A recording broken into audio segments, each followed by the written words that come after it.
আসসালামু আলাইকুম। শিরোনামে আমন্ত্রণ জানাচ্ছি আমি মিতা মোস্তফা। মেয়াদোত্তীর্ণ লাইসেন্স ব্যবহার করায় আশুলিয়ায় ফ্যাসিস্ট সরকারের পলাতক সাবেক স্বরাষ্ট্রমন্ত্রী আসাদুজ্জামান খান কামালের মালিকানাধীন কারখানাকে ৩ লাখ টাকা জরিমানা করেছে ভ্রাম্যমাণ আদালত।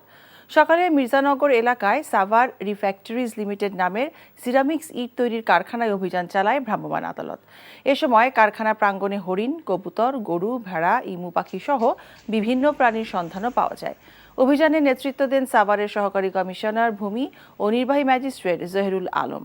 তিনি জানান, সাবেক স্বরাষ্ট্রমন্ত্রীর ইট ভাটায় মেয়াদ উত্তীর্ণ লাইসেন্স থাকায় সেখানে অভিযান পরিচালনা করে নগদ ৩ লাখ টাকা জরিমানা করা হয়।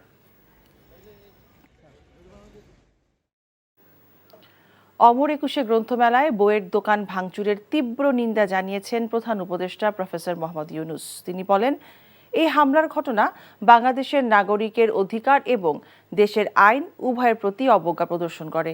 সোমবার রাতে প্রধান উপদেষ্টার প্রেস উইং থেকে পাঠানো এক বিবৃতিতে আরও বলা হয়, অন্তর্বর্তীকালীন সরকার, পুলিশ এবং বাংলা একাডেমি কর্তৃপক্ষকে ঘটনাটি তদন্ত করে দোষীদের বিচারের আওতায় আনার নির্দেশ দিয়েছেন।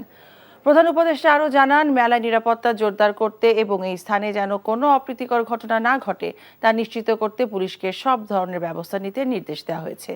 এছাড়া সংশ্লিষ্ট নিরাপত্তা সংস্থাগুলোকে দেশে যে কোনো ধরনের সহিংসতার ঘটনা প্রতিরোধে কঠোর ব্যবস্থা নেওয়ার নির্দেশ দিয়েছে অন্তর্বর্তী সরকার।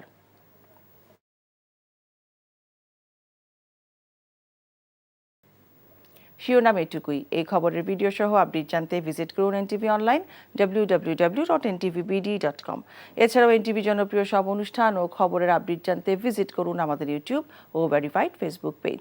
12টার মধ্যাহ্নের খবর দেখার আমন্ত্রণ রইল। সবাইকে ধন্যবাদ।